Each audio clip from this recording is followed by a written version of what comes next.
Mais dans le cas, il y a les garçons là, qui sont avec une photo, parce que son papa va lui payer dès les naissances jusqu'à âge comme dans l'élo.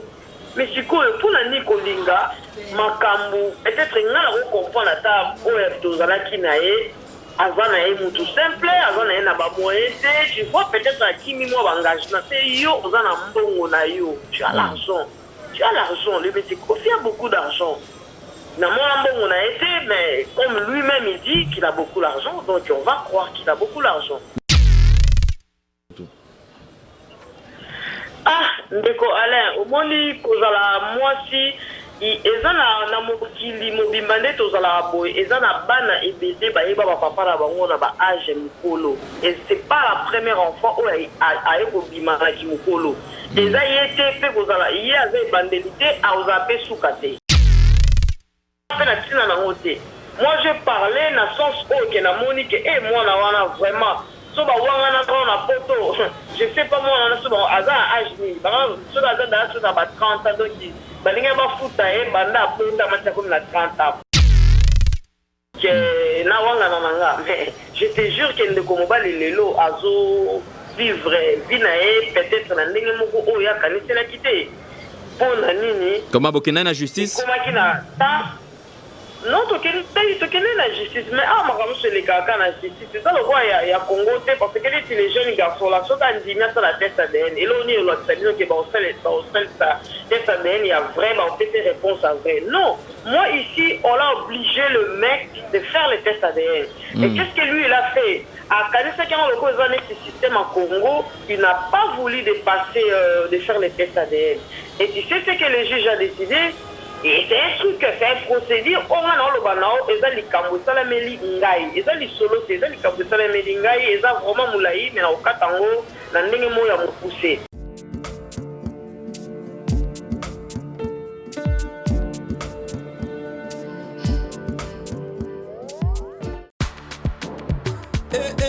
Maman, ngai, pour la matoy, au calisolo. Moi, dans l'onde, maman, juste nos vides.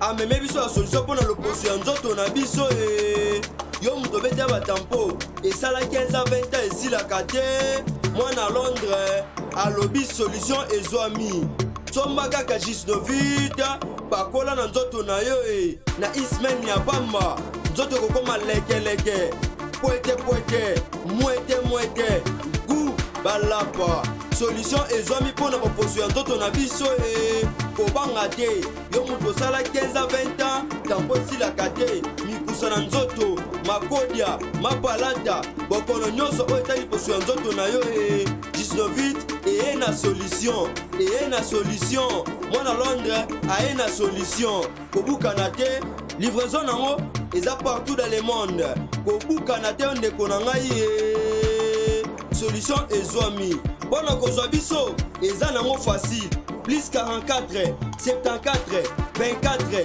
025 437 na bandeli lisusu plus 44 74 24 025 437 balapa. Mesdames et messieurs, vous qui nous suivez sur Nouvelle Tendance Télévision, Culture d'Excellence au rendez-vous, bienvenue à ce tout nouveau numéro de Vérité et Réalité, certainement après quelques jours de silence parce qu'on avait un sérieux problème technique. Dieu a fait grâce, donc nous sommes de retour. Merci beaucoup, surtout pour votre patience. Vérité et Réalité, votre magazine revient avec plusieurs points d'actualité, bien sûr. Et aussi, belé qui continue to sola biso nabino mbote bande kombo nyon surtout botala biso partout à travers le monde. Merci na ya Jani Sita. Donc Nsongam pour tout Bangamichuri depuis Suisse-Irlande, un homme réglo et crédible. Je penserai également à Chouchou Natati, la véritablement femme d'affaires. Ma soeur, merci beaucoup pour tout. Je penserai aussi à les commandants en chef, Blanchard Kadhafi, Montomoro bien, grand frère Ayaba Petit Nae, hein, l'incontournable leader qui vient de fêter son anniversaire. En tout cas, encore une fois de plus, joyeux anniversaire, surtout. Profite bien.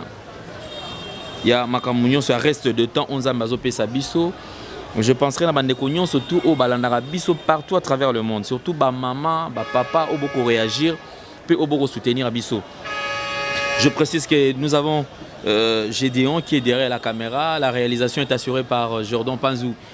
Merci également à AS le Majestic donc, qui nous assiste. Sans oublier Bandekognon surtout Oyo. Bazarana Biso et Longo surtout na même morale. Merci Pena Bandekognon surtout Oyo Bazo Finga. Bandeko Pe Baza Pena tout le temps. Na ba commentaire ko Finga. Bato Pe Bako Sala Pe pression. Na nzela singa na kobenga toujours ko finga ko menacer to sala boy.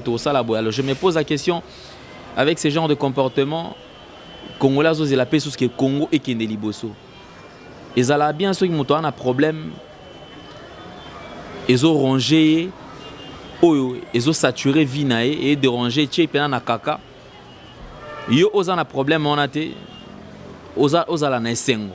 Mais ceux qui balobi qui va tourner en va tourner page et comment est-ce que tourne yo et voilà ça posera problème et comment m'embé belé. Alors je ne cesserai de répéter, nous sommes impartial au milieu du village. Nekoso ka bengi biso pour aller kana émission awa biso tokoki ko telemela mutu morote. Si vous avez information, il y a pas de problème. Cette histoire dossier oyo, il y a Antoine Banabo, un artiste et musicien Mboka na biso, grand artiste Koffi Olomide. Je crois que comme Kene na maramo, je ne sais pas.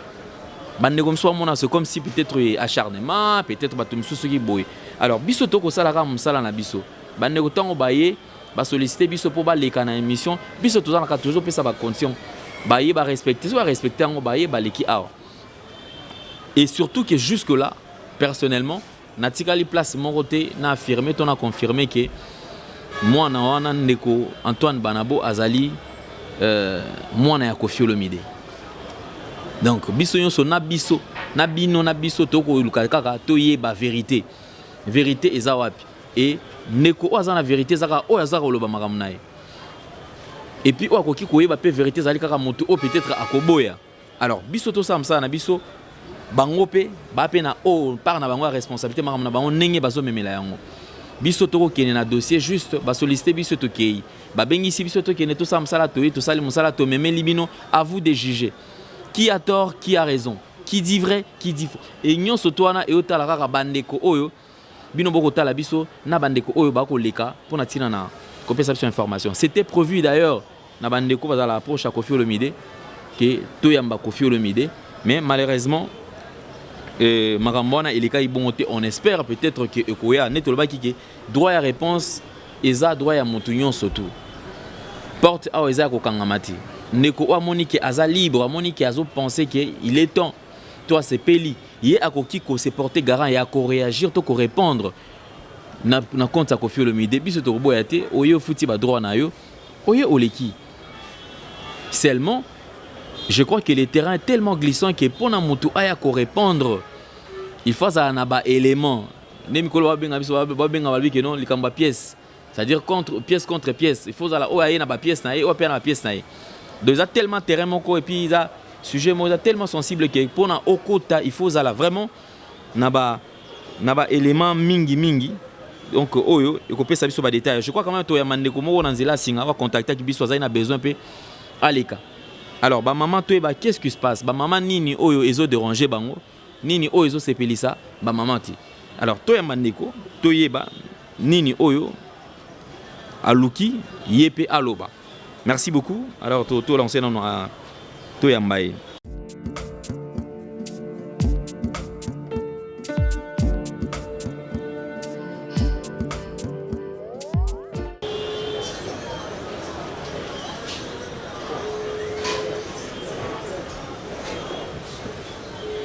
Parce que j'avais dit qu'il y a certaines personnes où on a besoin de réagir. Tout c'est quoi? Allô? Allô? Oui, allô? Voilà, donc déjà tout ça dans Zela Singa, tout ça dans Ndekonabiso, Nono Badiamant, donc ex-danseuse également, un groupe Quartier Latin, au Togo Solana et dans cadre à maman, au Baza Pena besoin de réagir. Nono Badiamant, bonjour. Oui, bonjour Alain, Boni. Ouais, santé, ça va? Boni yo, Boni Maram. Oui, ça va, tout va bien, la grâce, tout va bien. Oui. Merci beaucoup Nono Badiamant. Je crois quand même au Benga qui n'a compte sa maman, on en a besoin un peu au réagir. D'ailleurs, comme toi tu as annoncé que tout à l'heure vous avez parmi l'équipe dans le groupe Quartier Latin, il y a Koffi Olomide. Alors lelo yoza oza na mikili ya poto. Makambo eko lekana ba maman batomboki. Alors on se pose la question, tu as vu que toi on applique entre Koffi Olomide na biologique à Koffi Olomide. Après d'ailleurs il y a makambo surtout. Pourquoi? Parce qu'ils ont déclaré kaka papa n'a à reconnaître hier. Alors tolingi toyeba réaction na yo tant que maman parce que au benga qui peut se peliter. Alors réaction na yo. Ah ndeko Alain bon moni ngai nazoloba tant que maman nazoloba te en tant que opo nazalaki boye to boye non nazalaki c'est des choses qui est déjà passé les choses anciennes. Donc naza maman de foyer ou naza na bana donc ceux qui ont makambo ils ont peut-être pour na ba maman donc ils ont normal na rôle bilango mais pour na makambo ils ont que makambo qui a la musique ou quoi des choses comme ça moi je parle pas de ça mais je vais parler en tant que une mère ou azate na bana natalaki édition na yo natalaki jeune garçon moi na biso. En tout cas, et ça l'a pas si mingi. Et ça l'a vraiment pas si mingi. En plus, que moi, on a pu maman naïf, paraît que a invité. Donc, ça, Babilo, on attend que maman, ou aza maman, ou a bomba moi, pendant 9 mois, a boti moi, na ba propos, il y a, peut-être, ndeko na biso, il y a na biso mobile, ou a bimisaki par rapport à maloba, ya mabe, pour na moi, en tout cas, nga vraiment naza d'accord na ngote eza na batu biso ba mona bango eza normal pour eza na biso communauté na biso africain ou congolais biso totala toujours le côté oyo kozala fanatique à motu olinga motu donc c'est comme si moi ça mobile quand tu es trop amoureuse oza aveugle en tout les fans aussi bazala bongo attends qu'azali papa aza moto yo alongola pe soni na ba mboka neti ba poto attends qu'aza grand tar ya mboka na biso moni ba biloko ba bongo eza ba biloko moko ebe sa réputation na batu sala ka soni na ba paya eza ka raté ba congolais de ba tala kaye eza pe na ba étranger ebele o ba tala kaye et alors koyoka ba propos ya kobimisa ba maloba on est aloba qui peut-être wana vraiment eza eloko mo ya malamu te donc pour nga vraiment na sepela ki na ngoti. Alors ce qui vous a plus dérangé ezali peut-être réaction na vis-à-vis na bino ba maman de sepela sa bino et sepela sa kiote c'est ça hein? Non, la réaction na biso je suis pas la seule, il y a aussi je peux pas citer les noms mais eza na ba ope baza ba maman bazalaka pe ba danser bazaka simple maman effectivement tu ambaye bapele belé oui ceux qui batu bakoloba pourquoi yé alobi makambu ya Koffi bakoloba bon po ba yebi ke na za nono na za moto na za ki pembe nae ils vont prendre ça dans cet angle là mais moi je veux pas que bazongo na angle wana ngala lingi bazongo en tant que maman. Parce qu'il y a des mamans où qui ni la niveau wana mais bazaka maman simple hein, parce que c'est là qui n'a rien que tu vois les paroles que lui il avait dit que maman ya mwana wana adimisa mibali nyonso bima la bango batala elongi. Tu vois cette phrase là c'est vraiment choquant. Et ça vraiment ça eloko moko ya ko diminuer ba maman ya kozala na respect ya basité parce que moi si nyonso aza maman même attention à botité aza maman pour akobota aza maman donc ils eloko moko teke na sepeli na ngote ponga na zalaki non wana vraiment les gens obroson na angle wana en tout cas baza maele te parce que moi je pas le temps ya kozwa temps na nga nyonso pona lobelaka likambo oyo ke namoni peut-être tali makambo neti peut-être ya kala non ça n'a rien à voir là. Moi je parle en tant qu'une mère où naza na bana ya basi tout comme bana ni bana nanga bakobala bakobota ba ya basi bakobala bango donc ceux qui eyeli yo na maloba ya bongo ceux qui maman wana azalaki en comment la maman alingaki azwa likambo wana. Tu vois, il faut tous à la rappeler pour comprendre Moutou. Au moni, de quoi là, on est dans le cas pour les Africains, pour les Afrique.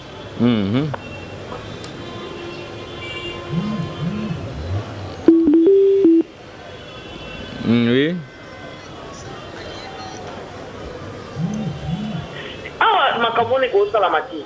Makambo na vraiment ko sala mati parce que au bout du mois les gens ils peuvent parler que non, azala kawapi, peut-être qu'ils ont besoin en bongo, peut-être bakokani bilongi kaka, mais tu sais que moi je peux te dire un truc.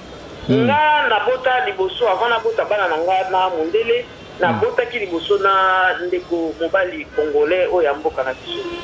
Et le monsieur on était bien, tout ça qui vraiment bien, tout vivre bien pendant 5 ans et tout, plus 5 ans même.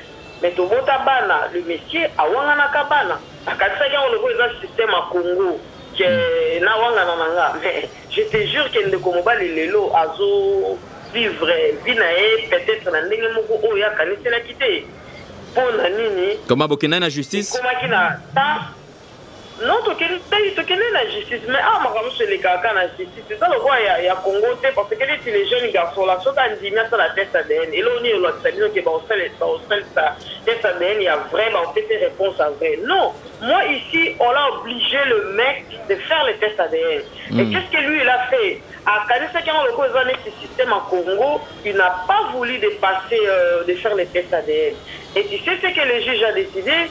Et c'est un truc, c'est un procédure. On a dans le banao, ils ont les Kamboussala Meli Ngaï, ils ont les solos, ils ont les Kamboussala Meli Ngaï, ils ont vraiment moulaï, mais au Katango, dans le Nenemo, il a poussé. Le mec qu'on est présenté devant le juge, Patounier, tu connais madame Makoso Intel, Messi Intel. Bana et tout. Non, le monsieur il a dit non, bana n'angate. Par contre, c'est moi la mon comme 1, 2, 3, 4. C'est vraiment beaucoup, hein. C'est vraiment beaucoup. Et le juge a dit, monsieur, tout ça, comment faire le test ADN, mais le monsieur n'a pas voulu de faire le test ADN. Et dans mon côté, ils m'ont demandé quelques éléments. Bah, éléments, c'est peut-être les photos, qui a dans la bana, qui a mis par où. Tu sais que mon dossier à moi, et la photo, le monsieur il n'a jamais accepté de faire les tests ADN. Rien que la photo, on a contre qui dans le tribunal. Ils ont scanné des photos, ceux qui tout ça. Ils ont déclaré que le monsieur, lui, il est le père de mes 4 enfants à cause d'un photo. Donc, basali ba étude, il y a photo. Basali ba étude, il y a photo. Basali bana. Tu vois, même la photo, comment je peux dire ça? Gros scanner photo à Moutou, Aza bébé, mais bah, on s'allait mettre comme Moukola, comme Ndengeni, tout ça. Ce sont un procédure et ça lit plus de 8 ans. Makamon on a embêté là, on a procédure, ça lit plus de 8 ans. Et pendant 8 ans là, moi aussi j'avais mal. J'avais mal dans le sens que Nazoka Mawa, en tant que Ndekonanga Congolais. Pourquoi asali en haut? Asali en haut pour na koki ma charge, pour na koboya ko futa bana pension alimentaire, tu vois. Mais quand le juge a déclaré que bana on a bazaya, c'était quel élément? C'était photo, un papier. Mais il y a parce qu'il y a des gens qui parlent que moi on a solo bakaka tamsubo. Mais c'est quoi il y a bon ce que juge au bon bakata ki makamuna ngai, likolo ya photo. Est-ce que bakoba raisonner que ah moi ça peut-être à cause peut-être banana bakoza kaka bakokani bilongi. Ozomona ce sont des trucs au fond basali en monde donc basperti makambo vraiment ezalaki vraiment ébélé. Donc ndeko mobali bana 4 na mboko oyo wangani bango mais ezali kamoko ya grave donc esengi siko bana nyonso 4 wana tu vas payer tous les 4 enfants. Dès les naissances, il y a bana. Dès les naissances, il y a bana au futa. Donc, moi, mon corps. Donc, il y a âge, il y a bana. Il y a bandi au futa. Dès les naissances, excuse-moi, dès les naissances, jusqu'à âge au bana bakomi nango. Tu vois? Bien sûr, attends, dans qui dans l'ambo, on a beau été. Parce qu'il y a des gens qui vont dire, ouais, à mes mains qui vont aller dans le tribunal, juste pour aller avoir l'argent. Non, on n'était pas allé au tribunal pour avoir l'argent. C'est le mec qui n'a pas voulu donner son nom à ses propres enfants. La photo, il y a 15 jours d'aller reconnaître ton enfant. Dans la commune, place moi na Botani. Et lui, il voulait pas déclarer banana et moko. Tu vois, mais pourtant, Babilo Gabon, pressé à reconnaître moi na cause Mukanda. Mais comme lui, il avait déjà sa carte des membres de 5 ans, même si moi j'étais déjà belge, ils s'en foutaient. Il y avait côté la mbongo, comme on a quelque part, on a piso moko.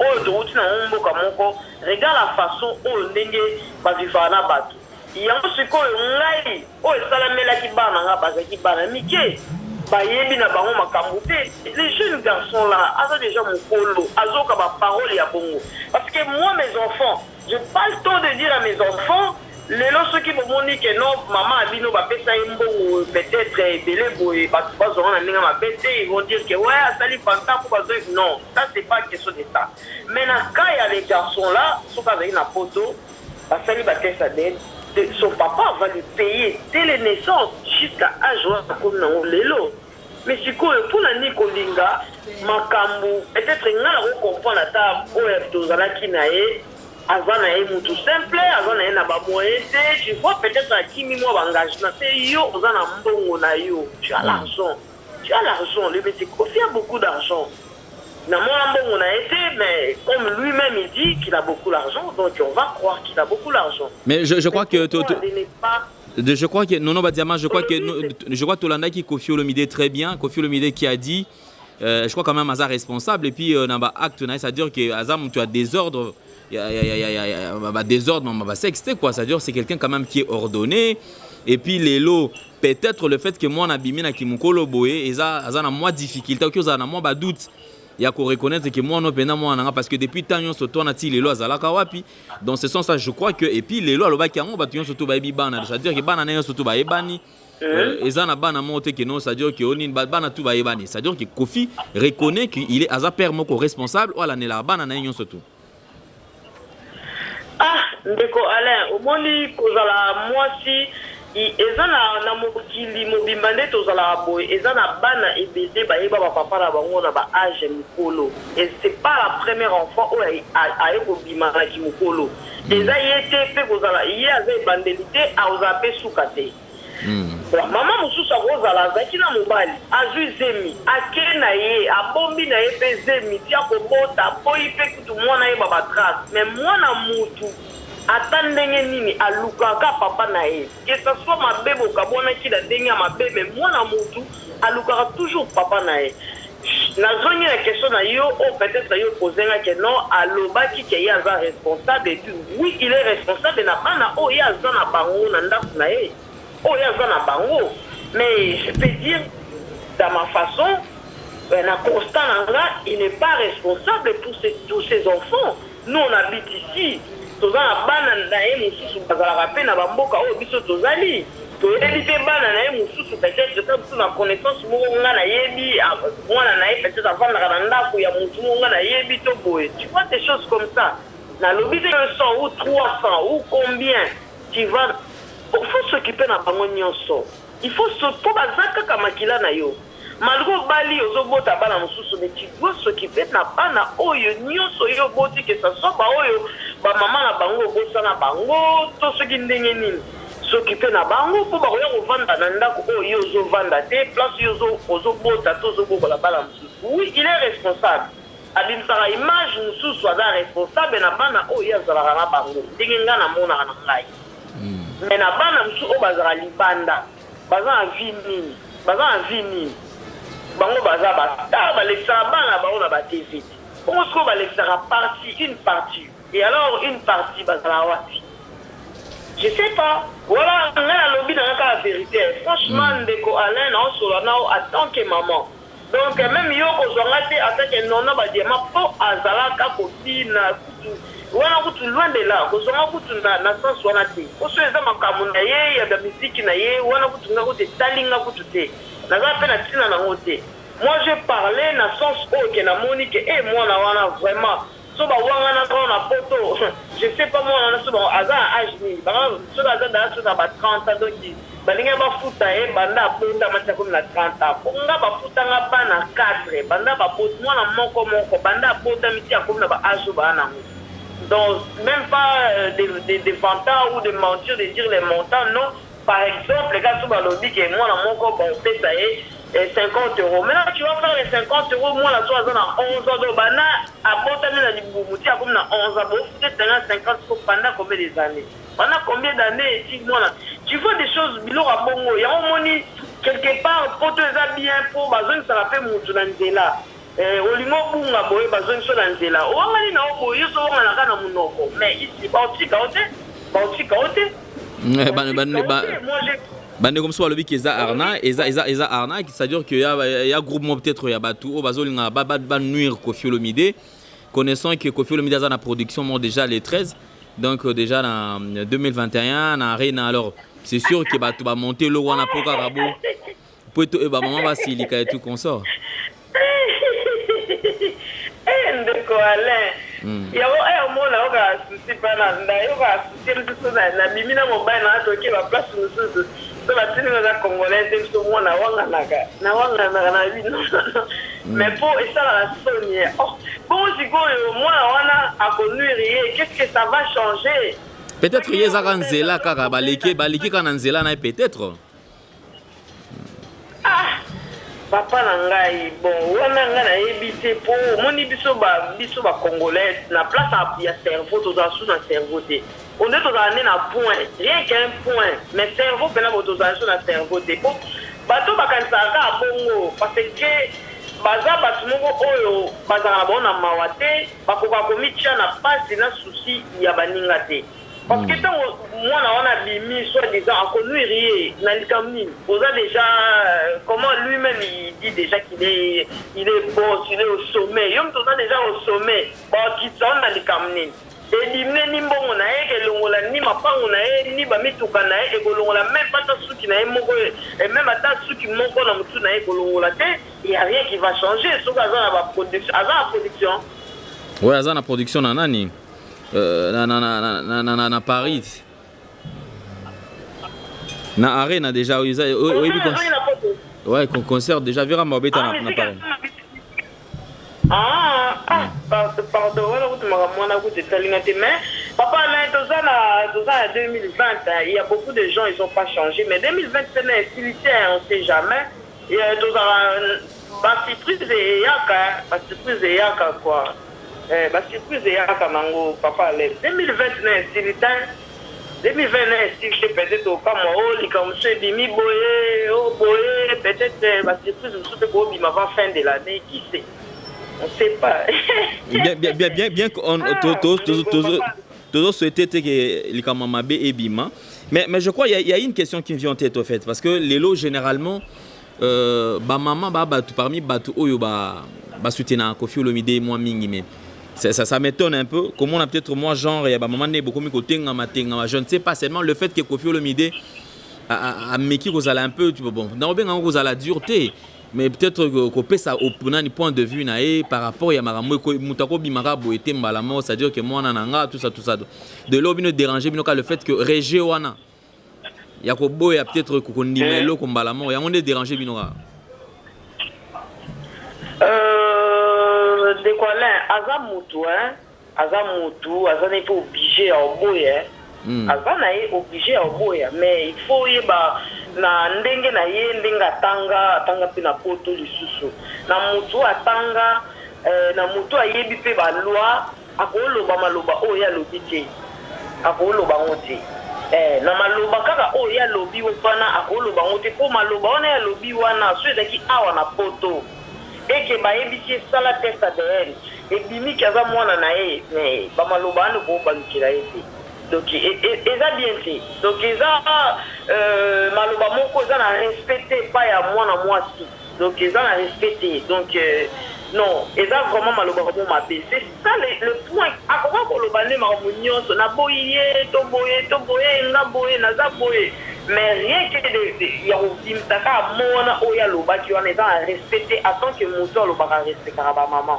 bon moto respectaka ba maman mais non akoye koboya na ye pa koye kolobaka ti bon mwana ngo azalaka wapi banda kala tosalaka tata test ADN oubien nga mpe na boyi na nga test ADN mais test ADN baboyaka te baboyaka kosala test ADN te oza na droit oboya te oyo bakokosolo likambo mais sikoyo yo faut prouver ke bakokosolo likambo test ADN bakosaka te soki oboyi kosala test ADN et ce que le juge asalaka bakondane mbala moko ke oza papa bakondano mbala moko oza papa donc oza na eloko moko odiscute te bota bakondano mpe bongo bapambeli yo pena ke non il faut futa autant mais wana pene obela vertige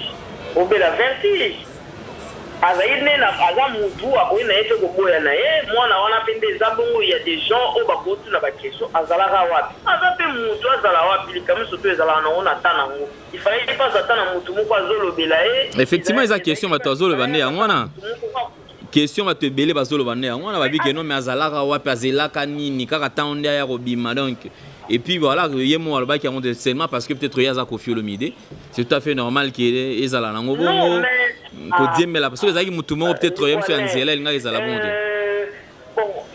na minute oyo na répondre soit namekana naza na nga avocat te mpo naza mpe na mayele wana te mais namekana luta kozala ata na minute oyo nazala neti ata neti naza lokola neti avocat ya mwana wana sikoyo batuni sikoyo ti question epa client na nga ke non et tout ce temps mwana wana azalaki wapi nga na korépondre azalaki kaka na Congo parce que awuti mboka mosusu te azalaki kaka na Congo. Mais mutu lokola Koffi Olomide, quand on parle de Koffi Olomide, c'est un star, avant star munene. Yo keka na ndaka Koffi ka abosone mbamo bakotisi yo. Mais non, osone ka abote bakotisi yo.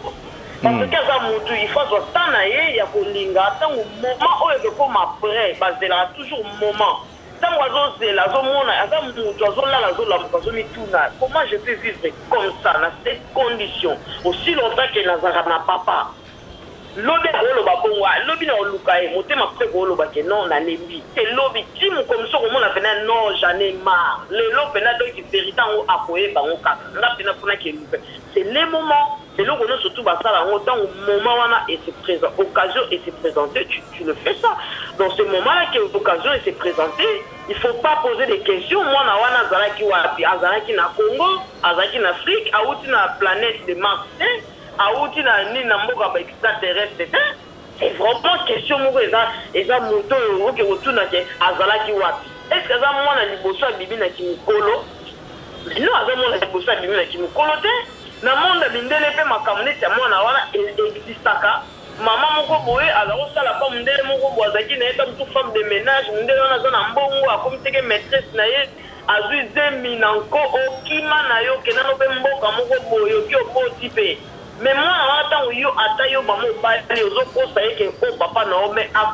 sentir un jour que ça c'est pas mon père le temps que luka papa na moi na so combien d'années ba 40 ans pas tout ce que ba mon papa mon ba 60 ans nous on est ici en Europe total la émission moi la mon tazo les can émission soit disant zo luka papa na ye il faut ba journaliste ba kende na ba boka wana ba zo tout na bobandi place abota maki ba acte de naissance ba numéro national na awa eza na facilité ya koluka papa na omena mboka lokola Congo wana ntango yo so kaka ke papa na ngai intel mais so papa ngo aza so musicien monene yo ke kutana ye kaka boye ofi bakutana na ye kaka boye na nzela kaka boye ata avandaka na mofleri yo okutana ne kaka boye mba moko po aza Koffi Olomide aza militaire aza obligé po atelemaka apesaka bato tu mbote na nzela mais non akobeta mpe bato ata 50 fois liboso ya ndaka Koffi na mpe akokota te akotikala mpe omona ye te tamsu ndenga oloba pas amona Koffi tamsu banda pa bota mamona Koffi tamsu une fois na vie na ye il faut pas qu'on lui rezonaka azalaka wapi mwana wana bimi lelo poya ko nuire bon bana misu pe babimaka babime série wana babime ta po ba nuire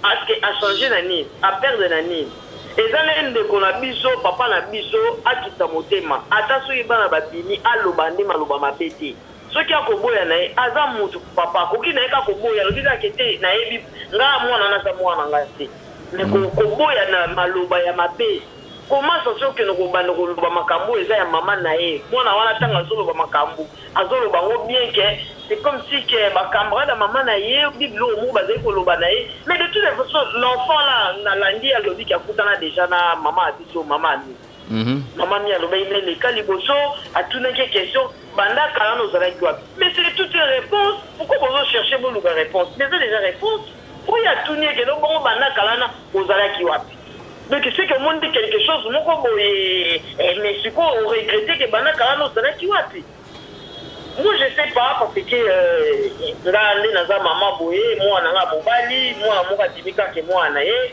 ngai na kotala mwana wana donc oyeba vraiment ce qui mwana naza mwana nga parce que moi na koti na mwana parce que naza na ba sujet ebele eza kati na mwana wana ki ngana leka na makambo wana nga bota mwana liboso mwana nga liboso a métier tu sais que sa maman poto lo bango ka te za pona batu mwindi et pas mindele moi et ça la mena paranga mwana ozomona kaza mwana ya mundele parce que kobota mwana ya mutu mwindu même ataza pembe mais pembe ya pembe na pembe ya mwana mundele eza des choses différentes nga mama bokilo na nga aya na kati ya maternité si c'est que mama bokilo na nga le pauvre asala alongola mwana bilamba po atala makolo ya mwana donc la pauvre maman aza allemande aza française te aza belge te mais c'est une allemande.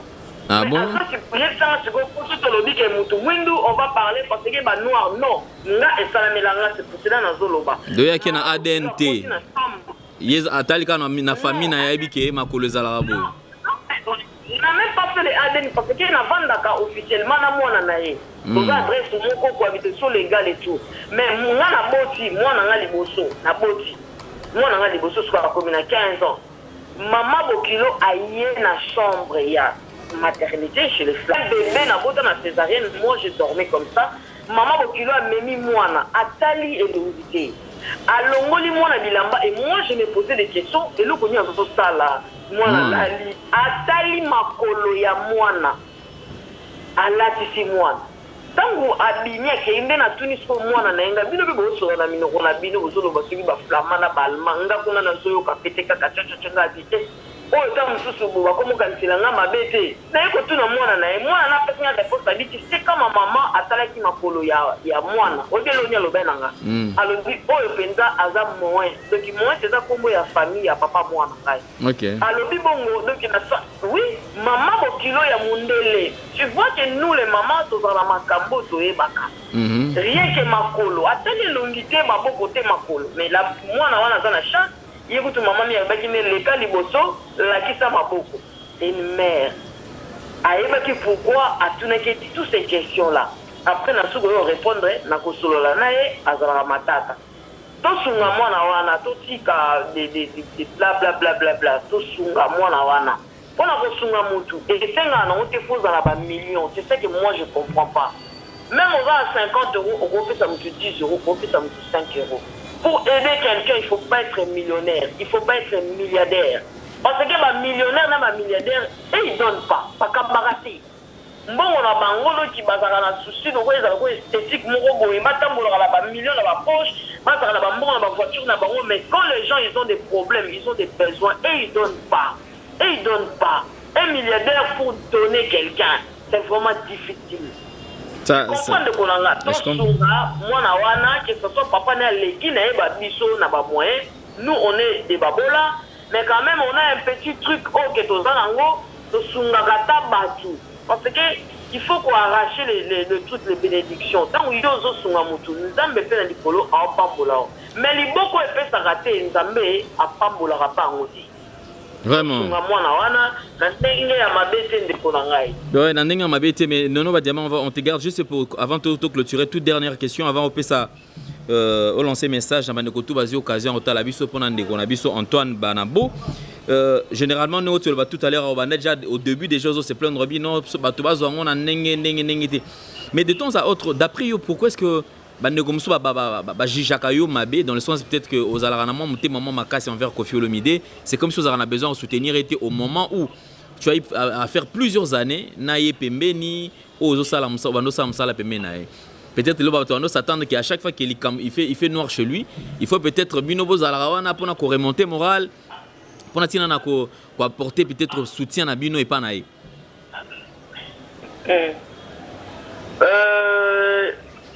pour la bande nyonso o ba Rolanda biso eloka liboso na oloba kofinga ezalaka nango kaka kotonga ezalaka nango kaka wana kutu doke eza nango lokola miliki na mapa na mboka na biso ya Congo mais bato o peut-être bakoloba na ndenge ya mabe en tout cas nzamba pambola ne bango vraiment ngai na kokotelaka mutu na likambo na yebi ke c'est noir na kota na kota ti likambo na yebi ke eza tout blanc eza normal pour kota likambo ozomona ke eza na facilité ya kokota bakotelaka mpe mutu na likambo kaka eza ya bien likambo mabe na okotela opo ngai na kotela opola nini na mema na yo masumu na yo nga na mema ngo non peut-être les gens ils vont dire encore non elle qui dit Koffi, il va parler. Mais oui, sur qui dit Koffi, il faut j'ai le droit de parler. Pourquoi pas, je n'ai pas le droit de parler. Avant Moutoto Yebani, j'ai travaillé chez lui, au Loba. Moi, là où j'habite, dans les carèmes, je suis chef, je suis directeur, je suis un pourquoi? Pour la salle qui place au qui est na bango. Donc, il y a un droit à Koloba. Ceux qui battent les bails, c'est qu'ils n'ont pas droit à Koloba. Il y a un affaire comprendre des bango, n'a pas droit à Koloba. Parce que les gens pour bénir pour tout non, pour éviter qu'ils n'ont pas droit à Koloba. Pourquoi on n'a pas droit à Koloba? Pour éviter peut-être il y a le Koloba qui n'a bango et qu'on a la paix moins bien comme sous bako koyo kayo. Voilà, donc il a sens soana. Bato o bazora bango kama kamna ndenge ya mabe. Bozo na bino na ndenge ya mabe te. La place où banda koloba ka ebele bele, ça sert à rien ya koloba ebele. Bosunga nde mwana wana. Déjà na ngolo ko moya grave te. Bosunga mwana wana parce que moi ces garçons azo pesa nga passe, azo pesa nga mawa. Donc naza na batu oyo ke non si même ya mwana wana les gens ils me disent ndeni to ko sunga ndeni to ko sunga pona mawa kaka moi mtu susu tazalaka bamoni obo bayokelo mawa mais mutu nyonso pete na vie aza mutu oyo ko sunga o motema na ko beta ko sunga ko sungi nga za wana te po à chaque fois soki ni kamoko boye mito ya kofi na loba na ndenga mabe iye moko a place à kovanda place à kotala ngo ayebi ke na loba makambe na ndenga mabe te en plus ba pesa abega mutu conseil oyo yo oportaka na motema nga la portaka na motema na ndenge ke atika ba makambo na ye oyo nyonso wana asala kezalaka ya mabe na cette sens là donc eza ndenge moko te ke oko nde bato bazwela yango lokola neti non akotaka makambo kofi peut-être pour neti soki anuire bakonuire ye na eloko te parce que il est déjà comme il est donc eza na eloko moko te ke oyo kochanger donc na sens wana ndeko ala donc bato yango na petit conseil en tant que maman vraiment en tant que maman ndi na lobby makambo en tant que maman pour ceux qui n'avaient na lobaki en tant que maman je voulais pas parler makambo eza yanga donc na lobby makambo nanga pona talisa yeke makambo zo sala wana po eza Afrique osoka sala ki on a poto des garçons là qui là ceux qui 30 ans ou 35 ans ou 26 ans alinga futa mona na pendant 26 ans siko alinga futa mona na pendant 26 ans nga futé combien 125 euros sur ça là on se dit ce qui fois 26 ce qui combien pendant moi la pota mitia commune de mwana déjà bien été donc la face wana donc franchement de quoi là donc merci na ndenge olinga ko ba vie nanga mais en tout cas ba maman ebele baza vraiment ya okepelati merci avant de kona biso donc on est un peu ko changer pour la côté wana on est un peu ko changer à la prochaine fois na lobby pe à la prochaine fois et il y a les sous que moi na mutsa bima mais na ba biloko aboyer en tant que moi si on peut bazana na nda ko ba biloko ba pesa pe mobile na au conseil pour ça la ba biloko aboyer peut-être au lobby mabe tout ça en plus makamba bo ba loba ngo pe na TFT bon peut-être en dehors il y a TV mais une émission comme ça hein bien c'est ça vraiment qui se communauté.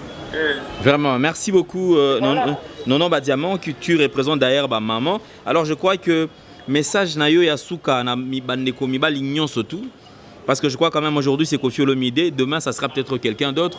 Yo tant que maman conseil ni no kopesa na bandeko to ba ko traverser baka oyo tozo vivre sikoyo. Na comprendre bien te. Na lobby Tokomi Nasuka, un dernier message na ba papa. Aujourd'hui c'est Koffi Olomide, on parle de Koffi Olomide. Demain ça sera peut-être quelqu'un d'autre. Alors pour arrêter ba comportement ya boye. Conseil ni noko pesa na bandeko mibali, bandeko no mibali pe bandeko na obasi. Na sotan ba okuta na ba problème ya ba rejet peut-être boye ya ba responsabilité qui aime sou moi na ba boye et pas moko ya ba parents. Conseil d'avoir opesa ba frère nangai po ezaka makambo mingi na communauté congolaise na kopesa bango conseil que eza malamu mingi te po bana bazali kabwanzambe oboti mwana na yo même atatu ko kwa kolesa ça est tout kwa kolasa ça a été comment dit maye kaka ke o wanga na ye parce que neti na mboka na biso mona ba garçon belé bazana basangwa mabe ke babengana ka bango basala beaucoup mingi baza ba irresponsable babota bana batika ba charge sa ba mama la bango bandeko nanga bayana nga mibali na place ke bo abandona ka bana na place ke bo wanga na ka bana bomi pa bobota kana binote bobota ka te parce que tant ozo lingo faire souffrir muto aza innocent mu ate mtasenga ki aya et alors ozo faire souffrir bango et là on a la communauté na biso vraiment congolaise et là il faut échanger ma carte échanger vraiment et surtout bandeko na biso bakoma na motema ya mabe makasi na bandeko basi ba congolais. Il y a beaucoup de femmes congolaises na poto bazo souffrir na babana na bango. Moi c'est plutôt quoi na bana mibale azozo mobali te pona nini mobala ki parabana te akenda na ye azolata pe ba mibala ngo abongo bawanga na bana balata ka bien baza na voiture bien pona ko masquer image que baza ba irresponsable pona ko on a vraiment tout bandeko na nga mibali il faut changer yango ebele pe bazobela ba AVC à cause ya ba makapo kolela ya ba mama oyo botika ka bango na babana esala ka ba papa wana tienti ata bazolata bazobima mais bazalaka heureux te parce que ton maman zoloba mama zolela mama zoloba ezalaka bien te ozomona ozosala ba makamu nyonso ya vie na ezo marcher te pourquoi il y a quelque part kolela moko boye na kolela ya bana na kolela ya mama. Et ça la bien été. Et ça a conseillé la petite bande de Konanga Mibali pour changer. Vraiment pour changer, pour changer, pour changer. Comportement wana eza bien été vis-à-vis na banapé. Banapé ya bongo pe bakoko la pe so bazui pe beau père ya bien été bakoko la pe na ba haine moko mona bango pe bakobota batiki pe bana na bango kaka bongo parce que bango basundola yi bango. C'est pas vraiment eza eloko moko ya malamu mingi te ya malamu mingi te c'est quoi là donc wana ka conseil na ba opesa ba frère nanga ba congolais pour na ces côtés là bandi ma charge ozora pour na bana bango batalela kaka poto te parce que ba futaka bana et là on a kotika responsabilité nyonso ba mama non ça c'est eza eloko mo ya bien te na niveau de quoi en Afrique na ko comprendre un peu oche moi ses amis tam soza na place on vanda te ben ko tikela yo moi si mais quand même l'Afrique ezala kana ba papa mususu azo sala te akendaka bilanga moi ça te kaka na makala mais azana bana bakendaka classe azo ko asime bango poto zonga na comportement ya ba papa wana ya kala wana bazaka na babasi bazo s'occuper na babana na bango et nous ala malamu mingi. Merci beaucoup, Nono Badiama. Je crois que tu tikio déjà. Alors, quand même, un message à Antoine Banabo. Ou à se sentir le zen à minute parce que il y a une de plus mon oiseau à la difficulté. Alors, message, il nous coupe ça autant que maman. À qui ça monte, manto. Non, un message n'a pas coupé ça pour na biso Antoine azana motema ya kokita ayoka oba kibazolo bate soit disant que zokosa ou bien on a besoin mbongo atikela papa na temps atikela vraiment temps oyo kokoma na moment moko boye soki ye moko afongola motema afongoli motema mais a forcer na été a forcer te alinga pe makambo ko na niveau ya tribunal te le seul conseil na opesa ye andima te ke koma na tribunal pour ce que comme na tribunal laisse tomber wana vraiment en tout cas non conseil na pese kaka avanda na point na ye famille ya tata na ye un jour ceux qui ba luka ka e ba luki mais ye ba fort asali nzamba moni atika sala sous de fort mon côté alinga kutu pe jamais ba koma na niveau tribunal pour ba koma na niveau tribunal a olonga na yepe kutu te même ata soko andimi ba sala ba test ADN a olonga na yepe kutu te soko ka ki peut-être na ba nord awa anga na ba facilité ya il y a avocat gratuit en plus ba test ADN ya awa beaucoup constater tout ça donc c'est le moko aza vraiment sur 100% aza la chance mingi te ya pour retirer les kambo oyo kambo to réussir parce que ils a ba makambo to tikela ki l'état mutali tous les ba kwanyonso ya on a longa procès nanga oyo nazalaka nango mais ye nazo na passe na motema mingi pona yebike et aussi mbalangote.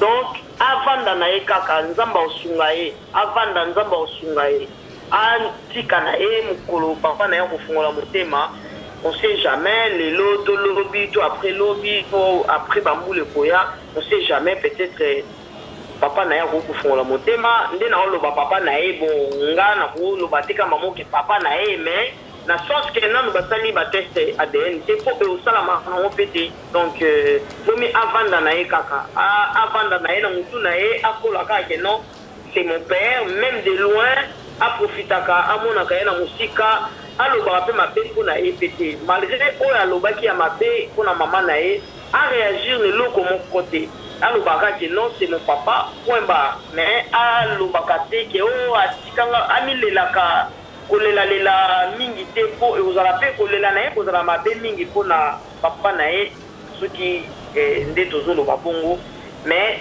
avanda na ye atika makambo ka eleka na oka bon.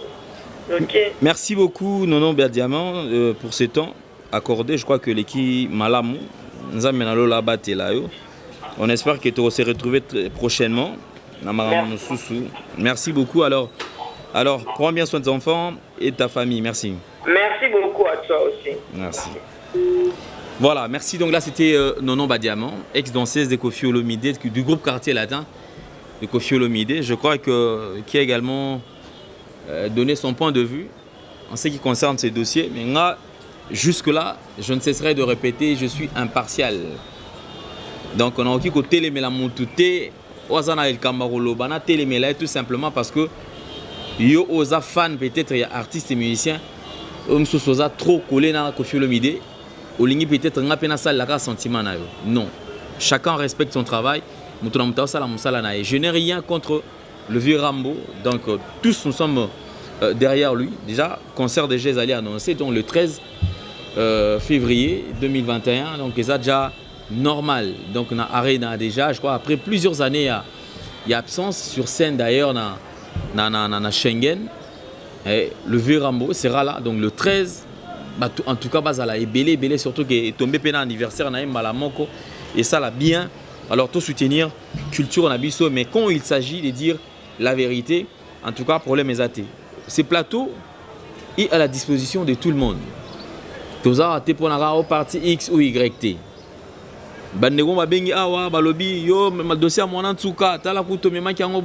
J'avais bien dit.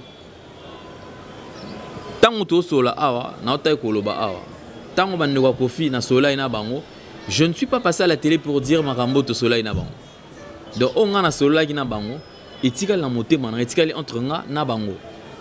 Je n'ai plus rien dit na makambo wana. Les souhaits ezali ke nandeko na biso Antoine.